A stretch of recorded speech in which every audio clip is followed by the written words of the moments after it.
Salut et bienvenue au tutorial de Sleeve Wrote My Command. Ça serait un tutoriel sur les premiers pas avec ce programme pour débuter. Au début, je voulais montrer comment ça se déroule avec la version pleine. Alors maintenant, on a acheté l'access à la version pleine, on a téléchargé la version pleine et maintenant, on a demandé si on a fait une backup de la licence avec les clés. On n'en a pas parce que on a justement acheté par exemple. Et il faudra leur donner le nom sous lequel on a enregistré sur le site sleevewrote.com et on appuie sur ce bouton là pour faire une connexion pour recevoir la clé de licence pour cette machine. On a la possibilité de télécharger 3 clés de licence pour 3 machines par version et par achat. Ça serait la clé. Maintenant, on a demandé si on veut en faire un backup pour y aller en direct. Et je voulais montrer que on peut faire ce backup toujours et plus tard aussi ici. On va aux settings, log et on ouvre ce dossier LMC. Et là, ça se trouve pour en faire un backup. Si une autre fois on aura peut-être une crash lock, une erreur, ça se trouvera là dessus, à côté de ULR. Et il faudra peut-être l'envoyer pour que je m'en occupe. Bon, à ce moment, il n'y a pas de grands problèmes. Pour cette premier pas tutorial, je voudrais utiliser la version libre et montrer comment ça se déroule. Téléchargement, installation. D'abord, sur le site, on a un support aussi. On peut y échanger des profils avec des commandes sur des jeux différents, des simulations ou des utilisations au desktop. Alors on cherche la version libre. Et voilà. Setup.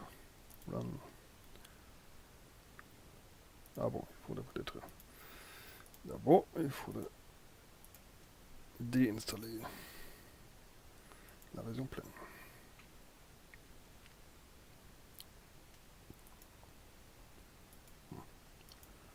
Et de nouveau. Bon, là, il n'est pas très compréhensif.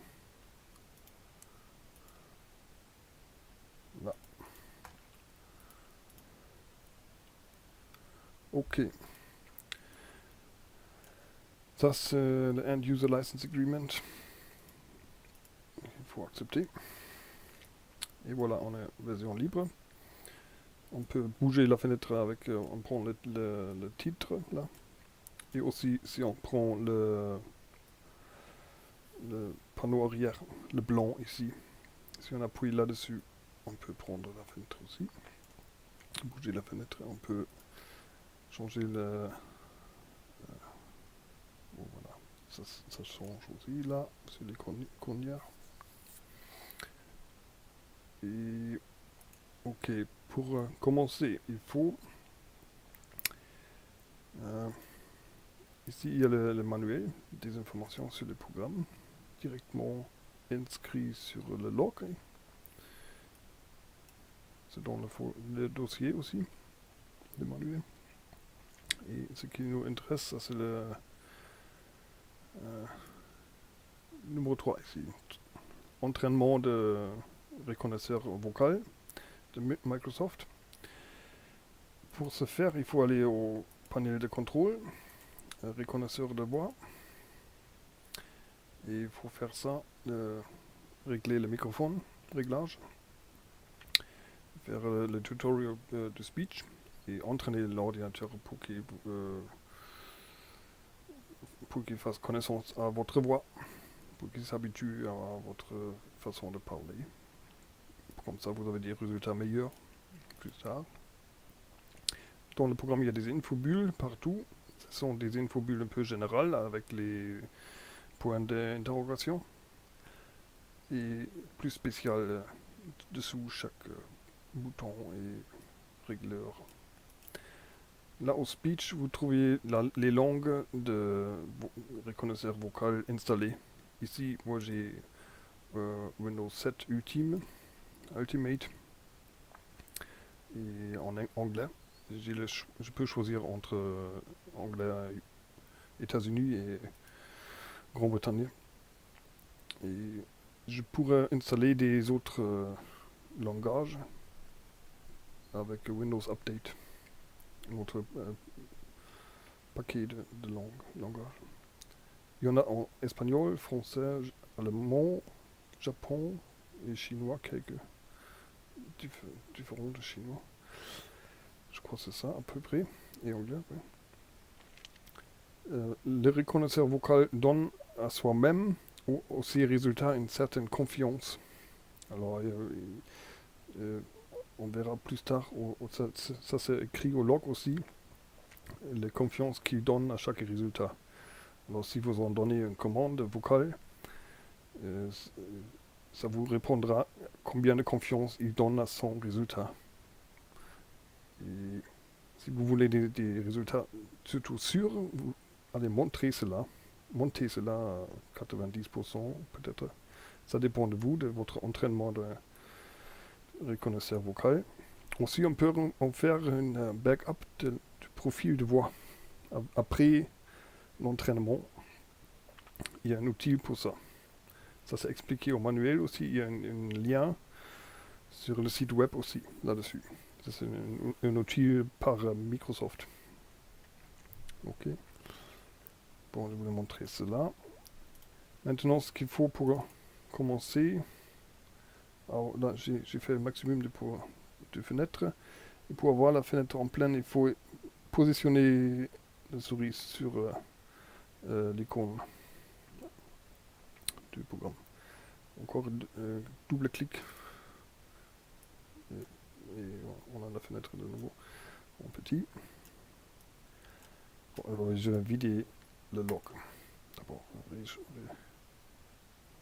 recommencer. Là. Ce qu'il nous faut, c'est un hotkey pour le microphone. F5, on prendra ça.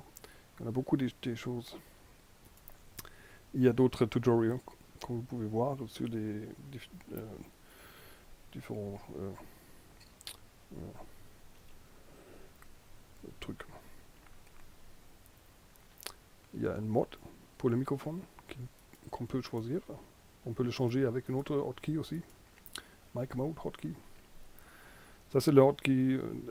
On peut. Ok. Alors maintenant, si j'appuie sur le microphone, ça m'écoutera qu'une fois. Oui. Après que j'ai dit quelque chose, ça s'arrêtera. Ça n'écoutera plus. Là, si j'appuie une fois, ça va écouter jusqu'au moment où j'appuie de nouveau. D'accord. Là, ça écoutera toujours. Les moments qu'il a des phrases, une liste de commandes. Et là, ça écoutera le moment que j'appuie. Le moment que je prends le doigt du F5, ça s'arrêtera. Là, ça écoutera seulement quand j'appuie pas. On prendra cela, on écoutera qu'une fois. Quand j'appuie. Maintenant, ce qu'il faut avoir quelques commandes. On est venu dans l'éditeur maintenant. Et alors, je vais créer quelques commandes. Et ici, l'action, ça sera la réponse par le programme. Alors, ça m'écrira ce texte dans Notepad.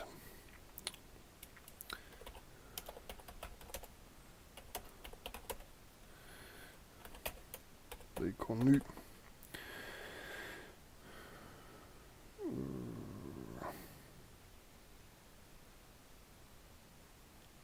Ok, une autre commande. Sunshine. S. Je ne pourrais pas prendre des commandes français parce que j'ai l'anglais ici. Ok, encore un hello. Et si vous avez un jeu, quelque chose, une simulation où il vous faudra une shift, shift H, vous y mettre le bon H, c'est bon. Ok. Mais vous pouvez pas y mettre un contrôle, parce que c'est du texte, que du texte, plain texte, et rien d'autre. Pour envoyer une contrôle C, par exemple, il vous faudra la version macro, version pleine, ok. Avec cela, vous pouvez aussi enregistrer des mouvements de souris et des appuis sur les touches de souris. Et oui, ok. Ici, on mettra peut-être une autre commande et on ouvrira un fichier PDF. Ça pourrait être aussi un autre programme ou une vidéo. Bon, ok. Le moment que je enregistre ce profil, le moment de sauvegardage, ça me enregistrera aussi les settings. Alors, toutes les positions des régleurs, les couleurs que j'ai choisies, tous, les autres keys, tout ça sera enregistré avec les commandes. Et si je charge un profil, ici, ça me chargera les settings avec sous une condition que je vais expliquer. Vous pouvez mettre des hotkeys aussi pour chaque commande. Alors, il y a deux façons à faire exécuter la commande. Si on dit la phrase au reconnaisseur vocal, ou aussi si on appuie sur le hotkey. Les hotkeys pouvant être des hotkeys un peu nouveaux aussi. Une chaîne des événements sur le clavier, sur le souris et même sur un gamepad joystick. Il y a un autre tutoriel là-dessus. Encore, ok. Le moment que maintenant je parte du double-clic pour effacer ce hotkey. Le moment que je pars d'éditeur avec le OK, ça me chargera des phrases au reconnaisseur vocal. J'ai maintenant 3 phrases. Il a créé une grammaire. Et il est prêt avec F5. Test. Mais qu'est-ce que j'ai fait avec F5? F5. Ok, on va essayer ici. F5. Test. Voilà.